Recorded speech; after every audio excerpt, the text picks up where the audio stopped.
আসসালামু আলাইকুম। আজকে সকালবেলার নাস্তায় একটুখানি ডিফারেন্ট কিছু করার জন্য ট্রাই করছি। বাসায় ব্রেড ছিল, কি দিয়ে খাবো ভাবতে পারছিলাম না, দেখে আজকে সকালবেলার নাস্তায় এরকম ব্রেড দিয়ে ডিম দিয়ে একটা ফ্রাই করে ফেললাম। এটার নাম মানে এক্স্যাক্ট এখন মনে আসতেছে না কি করেছি। তো 3টা ডিম নিয়েছি আর ব্রেড ছিল মনে হয় 7-8 পিস এরকম ছিল, আমি গুনিনি। সামান্য একটু লবণ দিয়ে নিলাম, জাস্ট বেসিক এই যে ফ্রিজি রেসিপি, কোনো ঝামেলা নাই, সবার বাসায় ডিম থাকে। তো এই যে এখন আমি একটুখানি ঘি দিয়ে ভাজবো। তোমরা বাটার থাকলে বাটার, অয়েল থাকলে অয়েল, অলিভ অয়েল থাকলে অলিভ অয়েল, যে যেভাবে পারো।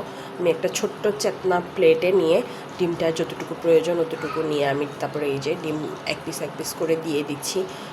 অনেক দিন হলো খাই না এই খাবারটা, মানে ব্রেড এইভাবে খাচ্ছি না। তো মনে হলো যে হ্যাঁ খাচ্ছি, যেহেতু সকালবেলা নাস্তা প্রতিদিনই তো রুটি খাই, আজকে যেহেতু রুটি না অন্য কিছু, তো একটুখানি তোমাদের সাথে শেয়ার করি।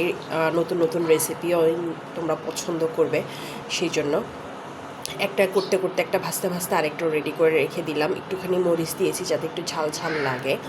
তো খুব দ্রুত দেখা যাচ্ছে।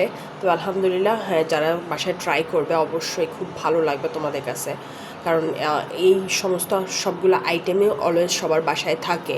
তো তোমরা যদি এরকম সুন্দর সুন্দর রেসিপি আমার পেতে চাও, অবশ্যই আমার ইউটিউব চ্যানেলটাকে সাবস্ক্রাইব করবে, ফেসবুক পেজটাকে ফলো করবে, কারণ তোমাদের সাপোর্ট আমার খুবই প্রয়োজন। আর এত মজার মজার যদি রেসিপিটা তোমরা ট্রাই করে থাকো অবশ্যই আমাকে মেনশন করবে যে হ্যাঁ তোমরা ট্রাই করেছো। কে কোথা থেকে দেখছো অবশ্যই তোমাদের দোয়ায় আমাকে রাখবে।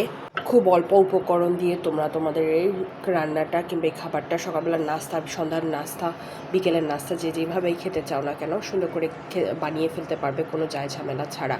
তো আমি আমার বাচ্চাদেরকে দিয়েছি, বাচ্চাদের খুব ভালো লেগেছে আলহামদুলিল্লাহ, আমারও খুব ভালো লেগেছে। কে কোথা থেকে দেখছো আমাকে একটু জানিয়ে যাবে। অবশ্যই কিন্তু তোমরা লাইক কমেন্টস করবে। তোমরা কিন্তু আমার ভিডিওতে লাইক কমেন্টস একদমই করো না, বুঝতে পারছো? তো তোমাদের লাইক কমেন্টস ছাড়া আমি একদমই অচল হয়ে পড়তেছি, কিন্তু আমার পেজটা একদমই ডাউন হয়ে যাচ্ছে। আল্লাহ হাফেজ।